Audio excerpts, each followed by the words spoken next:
queridos e amados irmãos. Mais uma vez estamos aqui para transmitir mais uma lição da nossa Escola Bíblica Dominical, e é um privilégio muito grande para nós poder realizar esse trabalho, que nós somos chamados para isso, né? E louvamos a Deus por sua vida e também pela vida de todos aqueles que ainda poderão assistir a esta aula. A lição passada, a lição de número 11, nós falamos que estávamos compromissados com a evangelização. Muito bem, sequencialmente, né, a esta lição, nós podemos falar para você que após você evangelizar uma pessoa, essa pessoa, e a gente consegue, né, pelo Espírito Santo de Deus, convencendo o homem do seu pecado e do juízo, como já foi falado na aula passada, a gente então traz essa pessoa para a igreja. E simplesmente trazer essa pessoa para a igreja ainda não está terminado o trabalho, né? O serviço continua, o trabalho prossegue. E hoje então nós estamos abordando esse tema, que é após a conversão. Aqueles para quem nós pregamos a palavra de Deus. E nessa sequência, hoje falaremos sobre a urgência do discipulado. A urgência do discipulado. Muito bem, nós temos aqui então o título da lição, que é esse. Temos o texto áureo que diz assim, ó: portanto, ide, ensinai todas as nações, batizando-as em nome do Pai, e do Filho, e do Espírito Santo. Está lá em Mateus, capítulo 28, verso 19. A nossa verdade prática, ela diz o seguinte: chamamos de discipulado na fé o aprendizado de um discípulo por meio de seu mestre, na igreja, para ajudar a desenvolver o seu crescimento espiritual. Nós vamos ver no decorrer da lição que algumas definições, né, mais completas dessa palavra discipulado, mas nós queremos seguir adiante, essa é a verdade prática, né? Então nós vamos passar para a leitura bíblica em classe. Uma leitura que está registrada no capítulo 28 de São Mateus, do verso 16 até o 20, e também em Atos dos Apóstolos, capítulo 2, do verso 42 até o 47. Tudo bem? Prosseguindo então, nós queremos fazer uma pequena introdução, né, nessa lição, e seguindo a sequência em que é colocada e estipulada dentro da revista da EBD, nós queremos passar para você que o discipulado ele acompanha a pregação do evangelho, como eu disse no início, né? É uma sequência. Você prega o evangelho, a pessoa se arrepende, aceita Jesus Cristo, agora ela é incorporada à igreja. E é na igreja que ela vai ser discipulada, vai ser ensinada. Nós vamos ver mais como é essa definição de discipulado, né? E é uma sequência de fundamental importância, porque é o que forma a base do caráter cristão a ser desenvolvido dentro desse novo convertido. Essa é a razão de nós prezarmos muito e darmos muita importância para o discipulado. Então, dentro dessa lição, nós temos 3 objetivos que foi colocado como meta para nós, que seria conceituar o que é discipulado, né? Destacar, elencar, mostrar o tripé do discipulado, as 3 colunas que sustentam o discipulado, que é a palavra, a comunhão e o serviço. Nós vamos falar sobre isso também. E, em terceiro lugar, mostrar que o discipulado gera um crescimento para a igreja. Mas não um crescimento qualquer, um crescimento sadio, né?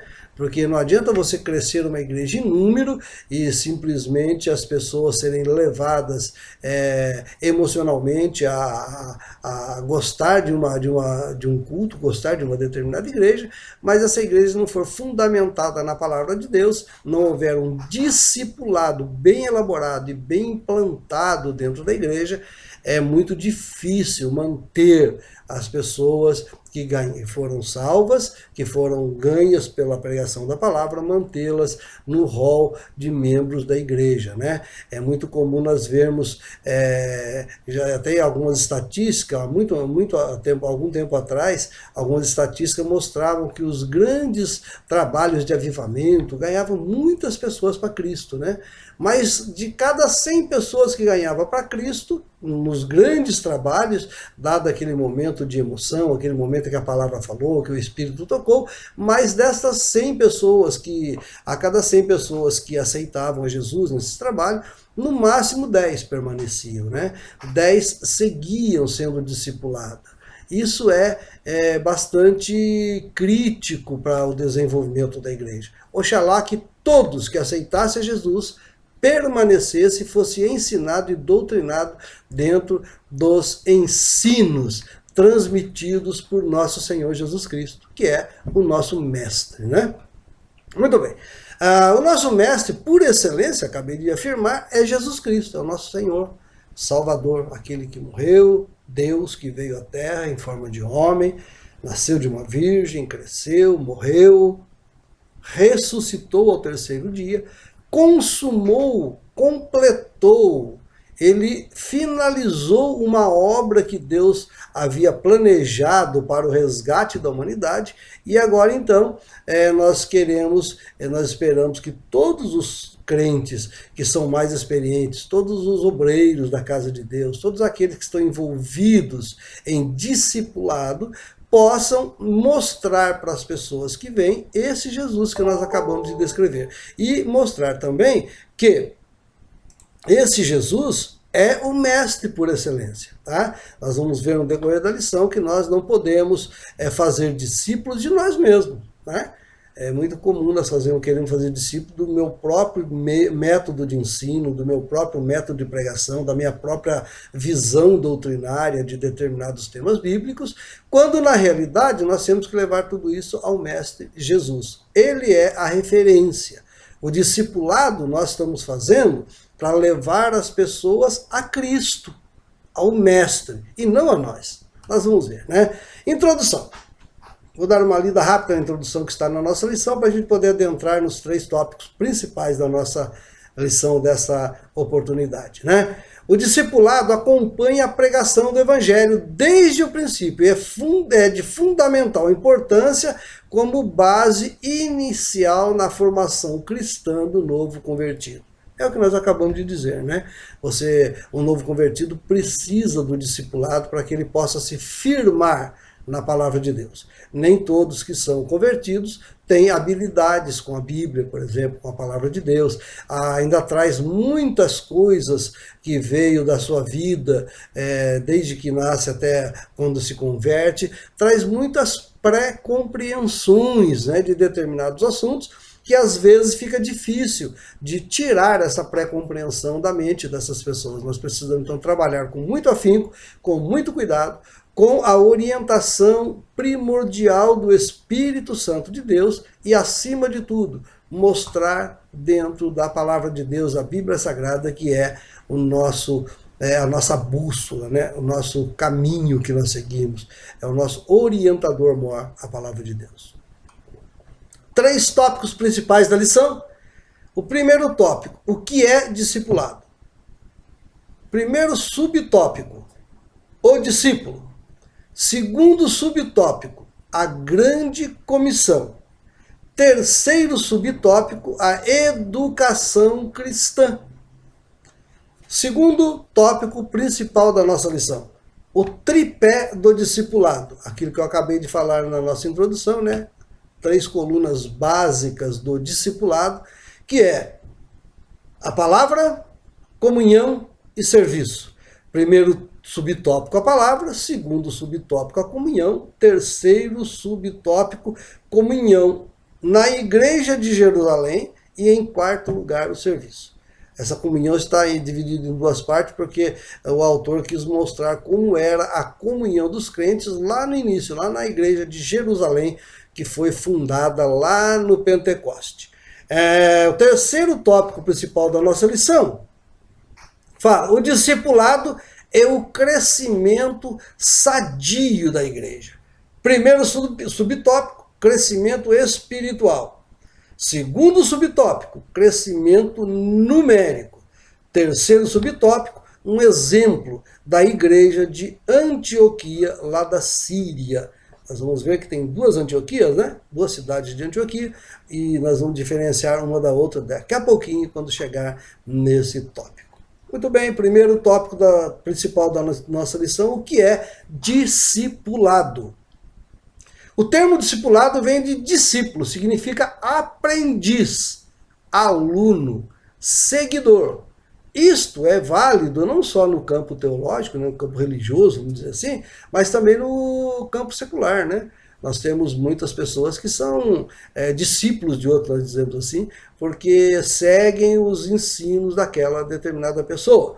Algum governante, ele tem como... Eles chamam, quando não chamam de mestre, chamam de guru, né? Tem aquele guru ideológico que ele admira, já leu todas as obras dele, ele segue aquele guru. Esse é um discípulo daquele mestre, daquele guru, como eles falam aí no meio político, né? Nós temos na nossa época atual um exemplo muito claro disso, nós não vamos entrar nesse detalhe. Mas... discípulo, esse termo ele se aplica com frequência, ele é constantemente encontrado nos evangelhos. Você abre a Bíblia, quando Cristo inicia o seu ministério terreno, né? Ele viveu com seus pais na infância, adolescência, até a vida adulta, e quando de repente ele então inicia o seu ministério lá em Caná da Galileia, né? Naquela festa de casamento, ali iniciou praticamente o ministério de Jesus Cristo, e esse termo ele é muito usado após Cristo assumir o seu ministério terreno, por volta dos seus 30 anos de idade, né? Por volta, porque nós não temos bem certeza a data correta, e muito menos quantos anos corretos Jesus tinha, mas por volta de 30 anos é o que é mais aceito no meio teológico. Então, os seguidores de Jesus Cristo, todos eles, quando Cristo referia a ele, vós sois meus discípulos, né? O discípulo não é maior que o seu Senhor. O discípulo obedece, segue as ordens do seu mestre. Enfim, várias citações de Cristo a respeito do que é o discípulo, tratando os seus seguidores como discípulos, né? E todos os seguidores eram tratados de discípulos. Porém, ele trouxe para perto dele um grupo mais próximo, que mais tarde se denominaram apóstolos, né? Eles eram discípulos de Cristo, é o círculo mais próximo de Cristo, porque desse círculo de discípulos nasceria aqueles, né, iniciaria então um movimento após Jesus Cristo ser assunto ao céu. O ministério do ensino, de discipulado, né, que nós acabamos de ver que a definição de discípulo é aprendiz, é seguidor, né, aluno. Então, se existe o aluno, existe o aprendiz, é porque existe o ensinador, o mestre, né? Então, o Ministério do Ensino, ele ocupa um lugar relevante. É muito alta a posição que ocupa o Ministério do Ensino dentro do cristianismo, né? Aquele que se ocupa em ensinar, que o faça com dedicação, com destreza, com zelo e, acima de tudo, com humildade, né? Com toda humildade, porque por mais que nós nos propomos a ensinar a palavra de Deus, nós estudamos, a gente procura se aperfeiçoar, procura dentro da Bíblia Sagrada, dentro das literaturas cristãs existentes, a gente procura transmitir alguma coisa nova, algum conhecimento para os nossos discípulos, né? Nossos não, discípulos de Cristo, que nós estamos ensinando a palavra de Cristo. Nós vamos falar sobre isso daqui a pouquinho. Mas essa fase de ensino, essa faceta, né, que a pessoa tem de ensinar, ela lista dentro dos dons da graça com muita evidência, né, como eu acabei de dizer. Se ensinar, que haja dedicação no ensino. Você pode acompanhar isso lá em Romanos capítulo 12, versículo de número 7, tá? Tem bem claro isso lá. O segundo subtópico diz a grande comissão. Qual é a grande comissão da Bíblia? Ide, pregai e ensinai todas as nações. Quando fala ensinai todas as nações, ou em outra versão, né, nós for olhar na nova versão Almeida atualizada, né, lá está escrito façam discípulos, ao invés de ensinar. Ensinar e fazer discípulo, nós já vimos que é a mesma coisa, né? Então é só uma questão de versão. Então fazer discípulo, o discipulado não é uma opção. Nós fazemos, a gente ensinar não é uma opção que nós temos. A gente prega a palavra, aceita Jesus, agora cada um por si. Não, não é uma opção. É uma obrigação, é um mandamento, é mandatório. Jesus Cristo deixou essa comissão para a igreja cuidar daqueles que aceitam a Jesus Cristo, né? Muito bem. Um versículo que é bastante chamado dentro desse tema que nós estamos colocando, está lá em Mateus capítulo 28 e 20, né, que diz assim, ensinando-as a guardar todas as coisas que eu vos tenho mandado. Foi Jesus Cristo quem mandou. É mandatório, não é opcional. Nós não temos opção, é mandatório. Nós que servimos a Deus, sentimos sobre os nossos ombros a responsabilidade de discipular, ensinar as pessoas que vêm para Jesus Cristo. Terceiro subtópico, a educação cristã. Jesus ensinou aos seus discípulos durante o seu ministério terreno e que depois o Espírito Santo se encarregou de orientá-los, que nós deveríamos transmitir todos aqueles ensinos aos nossos subsequentes, aquelas pessoas que viriam depois de nós, né? Que Cristo veio, ensinou seus discípulos, aquele grupo mais próximo que eu acabei de falar, que mais tarde se tornaram seus apóstolos, né? E esses apóstolos então foram encarregados de disseminar, de dividir, de pregar às nações essa doutrina. E essa doutrina que ele pregou é a de Jesus Cristo. Quando a Bíblia fala que permaneciam fiéis, que a igreja permanecia fiéis na doutrina dos apóstolos, é porque a doutrina dos apóstolos era a doutrina de Cristo. Foram eles que estiveram com Cristo. Então aquela doutrina dos apóstolos era a doutrina de Cristo. O que nós temos que propagar é a doutrina de Cristo, e não aquilo que eu quero, não aquilo que eu acho que é essencial, não aquilo que eu muitas vezes interpreto da minha maneira. Nós temos que olhar dentro da Bíblia, ver o que Jesus Cristo ensinou e temos que fazer discípulos. E mais uma vez, dentro dessa educação, dentro desse fazer discípulos, não é fazer discípulos meu, não é o pastor fazer discípulos dele, não é o apóstolo fazer discípulo dele, não é o bispo fazer discípulo dele, não é o evangelista fazer discípulo dele. Não, nós não somos discípulos de ninguém a não ser de Jesus Cristo, que é o nosso mestre principal. Então, todo o nosso ensinamento, nós temos que ter a humildade de transmitir ao nosso discípulo que ele vai ser um discípulo, um aprendiz, não do pastor, não do professor, mas ele é um aprendiz de Cristo, através do professor. Que o apóstolo Paulo, ele tinha tanta preocupação com esse fato, que um certo dia ele chegou ao ponto de falar assim, que ele cresça e eu diminua. Eu não posso aparecer. Quando eu falo em discipular alguém, eu tenho que ensinar para esse alguém as palavras de Cristo, os ensinos de Cristo, e não o meu. Ok? Terceiro tópico principal, ou melhor, segundo tópico principal. Não vamos correr além da conta não, né? Segundo tópico principal, o tripé do discipulado. Eu já havia adiantado para vocês que é palavra, comunhão e serviço.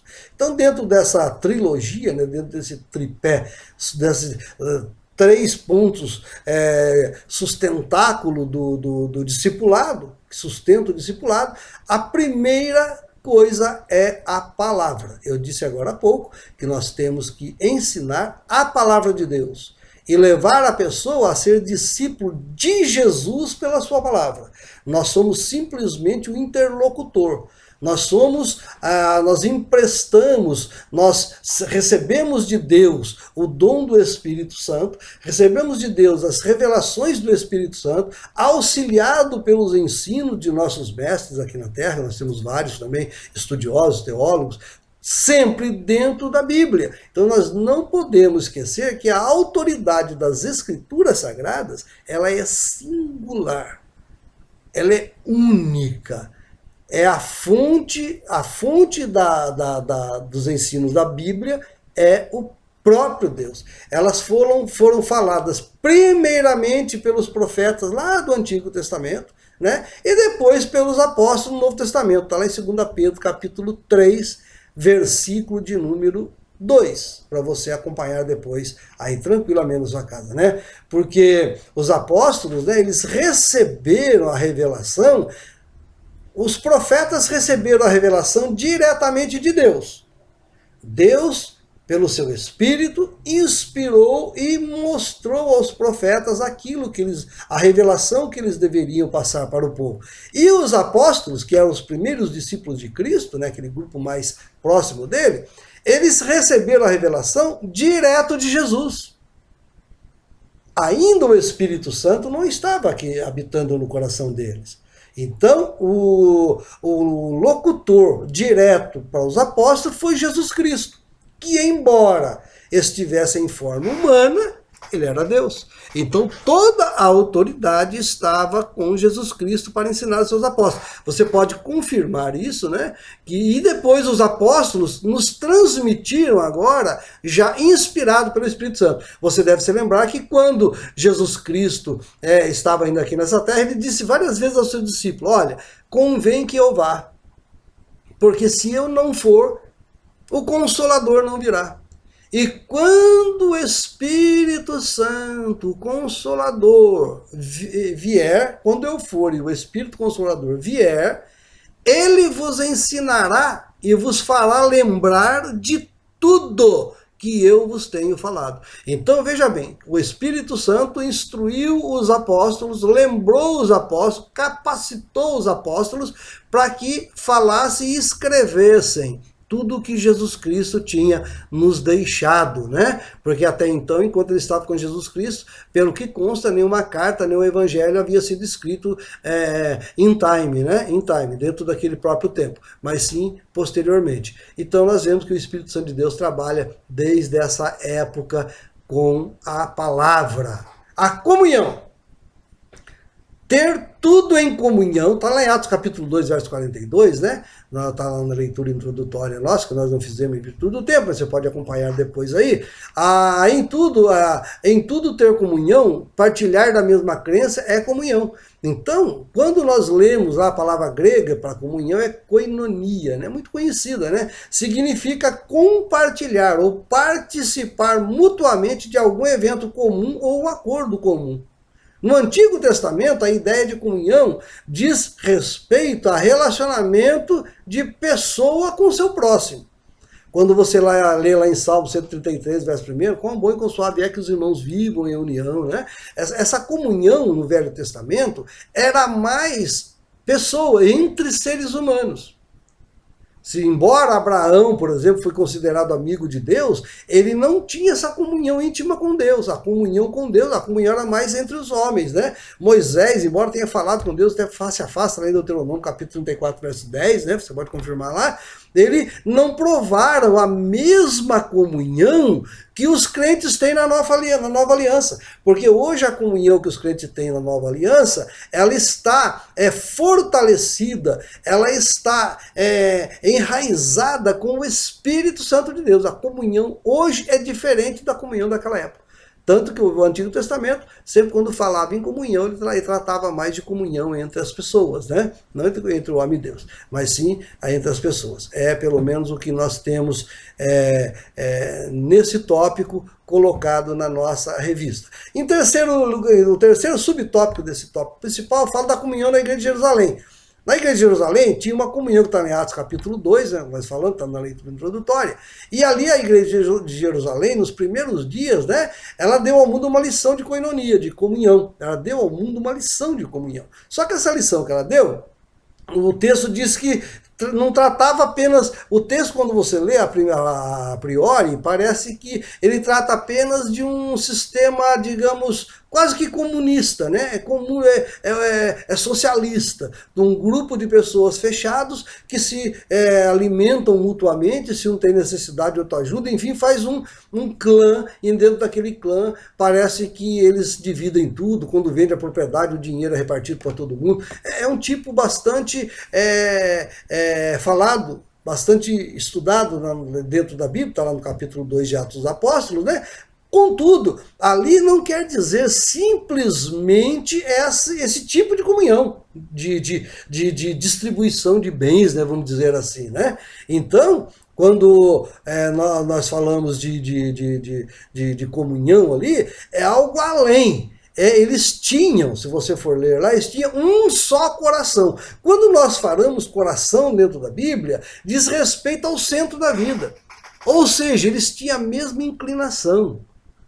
Quando eles falam a alma deles era em comum, tudo era em comum, inclusive a alma, né? A alma é a sede das emoções, fala dos mesmos afetos e sentimentos. Não é simplesmente a divisão e a comunhão material que estava colocada ali, mas, acima de tudo, a comunhão espiritual, a comunhão entre pessoas, a comunhão dirigida por Deus, né, que toca no coração, na alma das pessoas. Está lá em Filipenses capítulo 2, né, em João também capítulo 3, verso 16, né, e essa comunhão, ela, embora tenha uma parte que trate disso, ela não é exclusivamente filantrópica.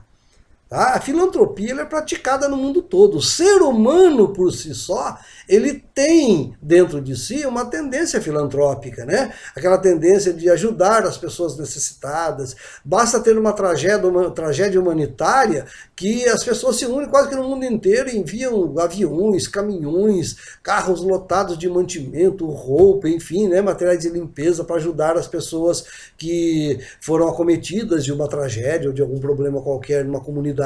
Isso faz parte do ser humano.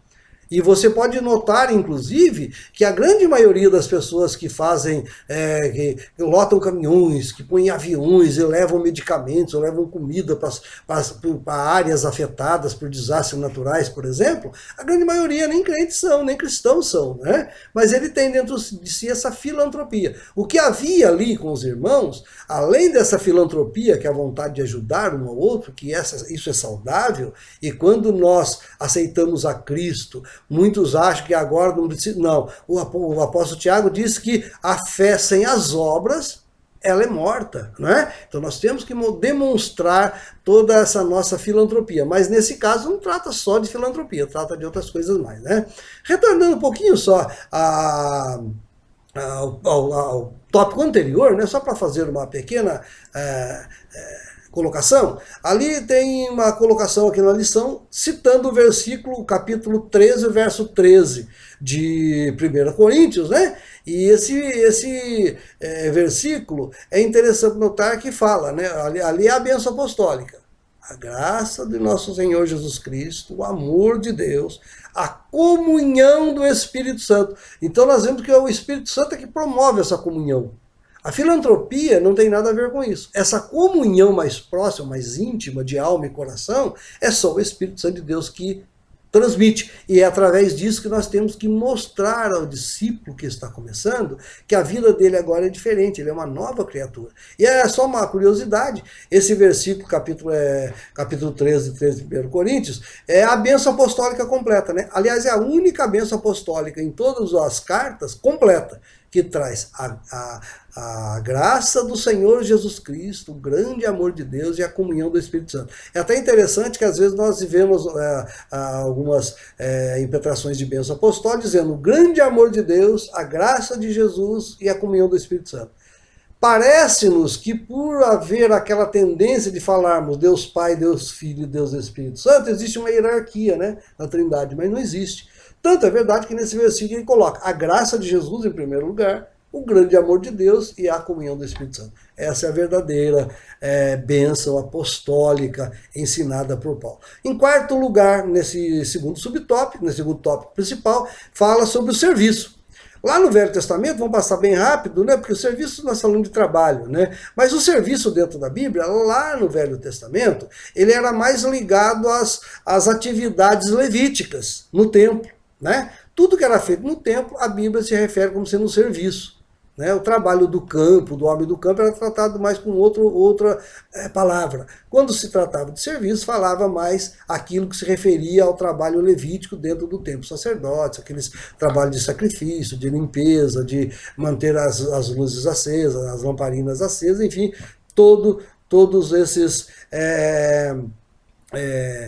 trabalhos que tinham dentro do tabernáculo e depois mais tarde no templo, eram considerados serviços. Já na era apostólica, né, o serviço é mais comunhão entre os irmãos. E um dos serviços principais é o discipulado, que nós precisamos aprender a discipular as pessoas que nós ganhamos para Cristo. Terceiro e último tópico diz assim: o discipulado é o crescimento sadio da igreja, né? O crescimento sadio da igreja, ele depende sim do discipulado que nós fazemos, tá, irmãos? Não adianta nós trabalharmos simplesmente no evangelismo e deixar as pessoas depois a ver navios. Nós temos que trazer para o nosso convívio e instruí-las dentro da palavra de Deus, ensiná-las. Lembrando mais uma vez, que elas se tornarão discípulos de Jesus Cristo e não nosso. Não vamos deixar a vaidade ocupar lugar em nosso coração e falar: fulano, ele é meu discípulo, tanto que ele prega igual a mim, tanto que ele ensina igual eu ensino, tanto que ele tem os mesmos pensamentos que eu tenho. É claro que se nós estamos dentro da palavra de Deus ensinando Jesus Cristo, e ele aprendeu Jesus Cristo, os pensamentos nossos têm que ser iguais. Mas não é nosso discípulo, é discípulo de Jesus Cristo. A igreja precisa desse processo para cumprir o propósito da grande comissão que nós tratamos lá no começo. Não é opção, mas é uma ordem de Jesus, né? Dentro desse tópico discipulado e o crescimento sadio da igreja, o primeiro crescimento que nós visamos com o discipulado é o crescimento espiritual. Quando a Bíblia nos orienta, ela orienta da seguinte forma: antes crescei na graça e no conhecimento da verdade.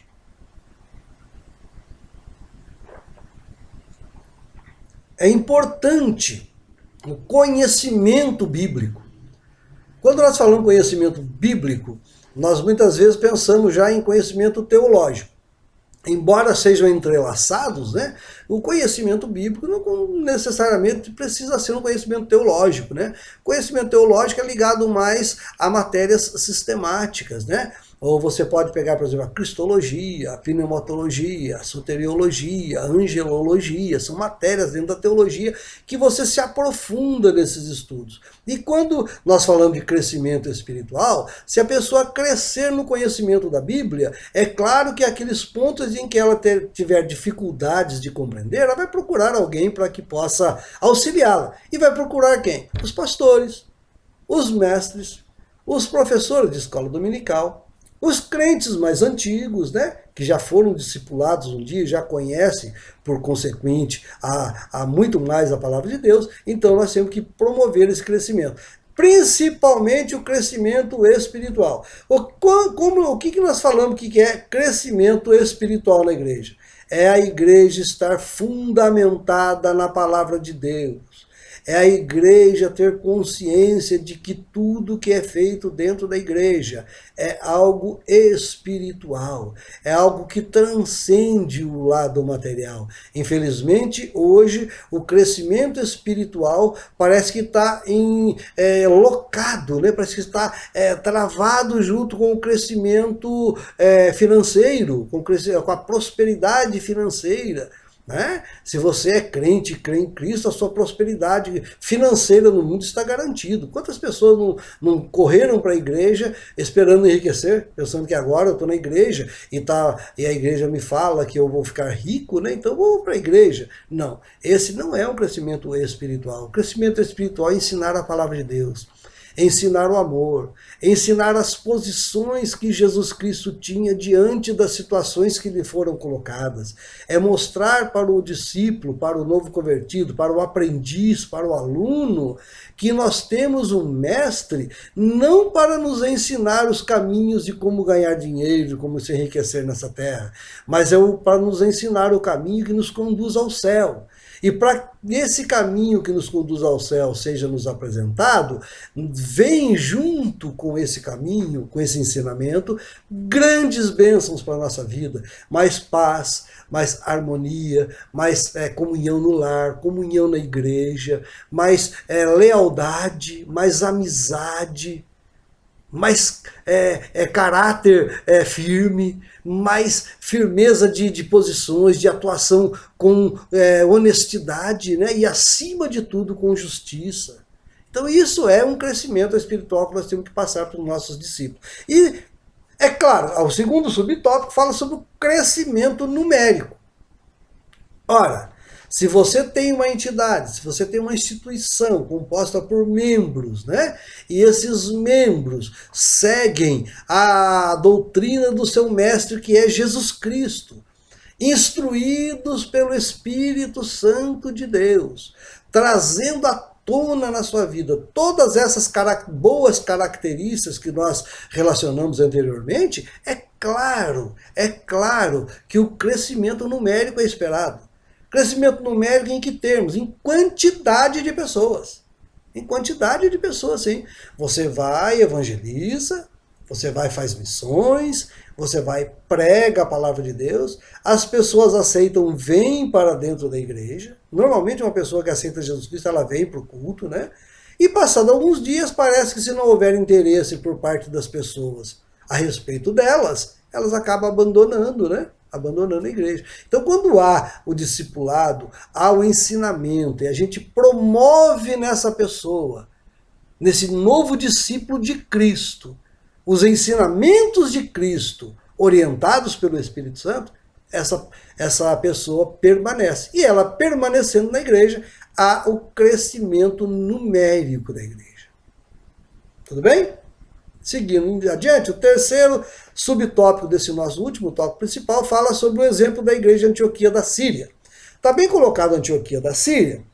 Eu quero deixar até bastante enfatizado aqui que a Bíblia nos mostra duas Antioquias, duas cidades. Antioquia é uma cidade, né?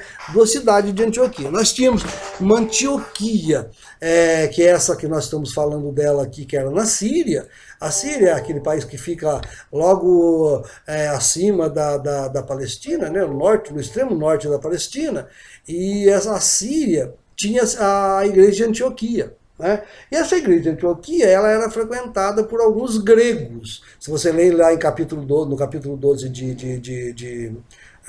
ou melhor, capítulo 11 de Atos dos Apóstolos, né? Você vai ver que a igreja era composta por muitos gregos. Então a impressão que se dá é que a Antioquia ficava na Grécia, mas não ficava. A Grécia ficava lá no extremo noroeste, né? Lá pro lado da Itália já quase. Mas ali ficava a Síria, logo acima da Palestina. E essa Antioquia era dali. Por que eu estou enfatizando? Porque tinha também a Antioquia da Pisídia.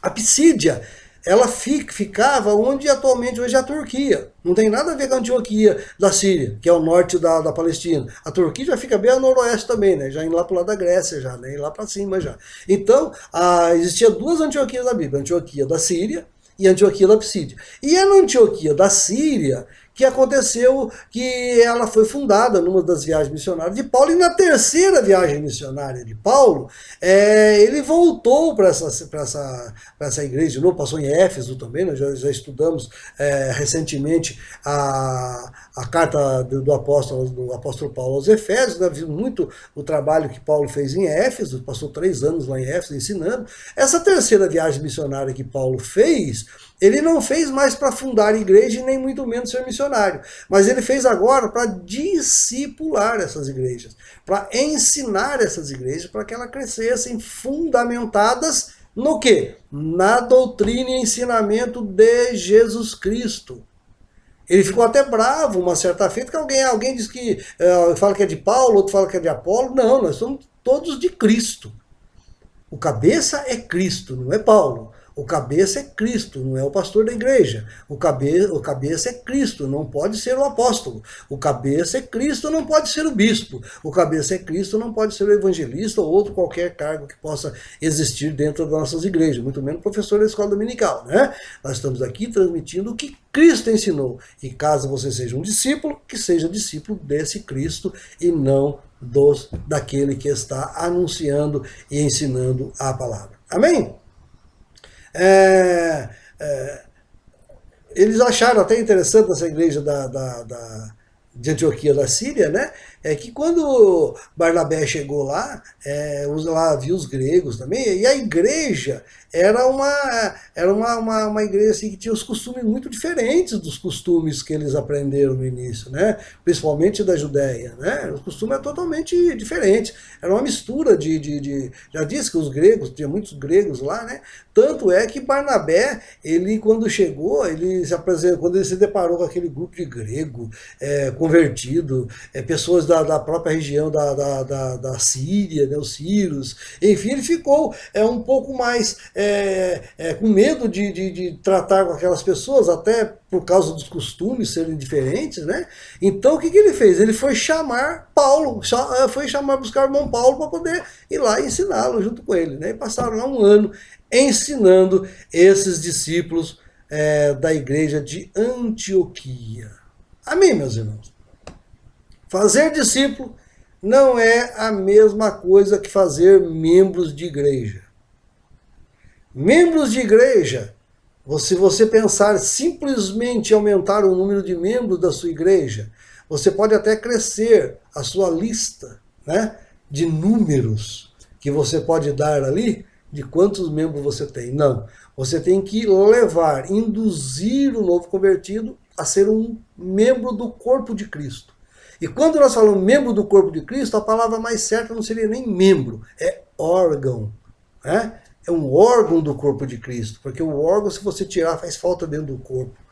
O membro também faz, mas o membro aqui, como ele tem dupla interpretação dentro da palavra membro, né? Você falar em membresia, pode ser membro de um clube, por exemplo, né? Membro de um clube você tem um número, eu sou o membro número 125, e daí por diante, né? E simplesmente se torna um número. Se você for levando a mais extremo ainda, se você for numa prisão, cada detento tem um número, nem chama pelo nome, mas chama só pelo número, isso é extremando a coisa. Mas isso não é o que deve acontecer na igreja. Embora, organizacionalmente, a igreja possua um rol de membros, possua um relatório, todo registrado, numerado, né, até poder fazer controle financeiro, às vezes, é necessário, isso aí é uma prática saudável e necessária, mas não é fazer membros de igreja. Discipular alguém é ensinar aquilo que Jesus havia ensinado. Amém, meus irmãos? A conclusão, eu vou ler a conclusão, como eu sempre tenho esse jeito de fazer, né, de encerrar a nossa lição, eu vou ler na íntegra como está colocado na nossa lição.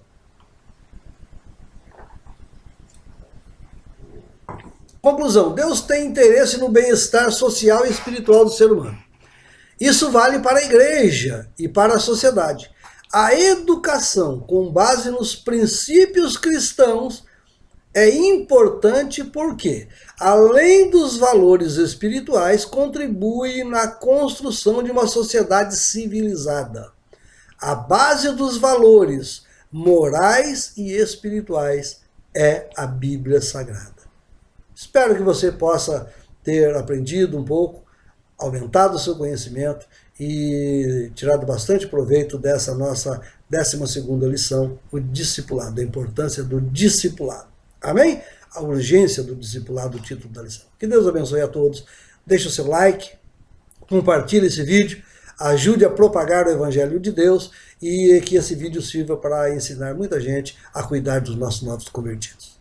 Amém? Deus abençoe e a paz do Senhor.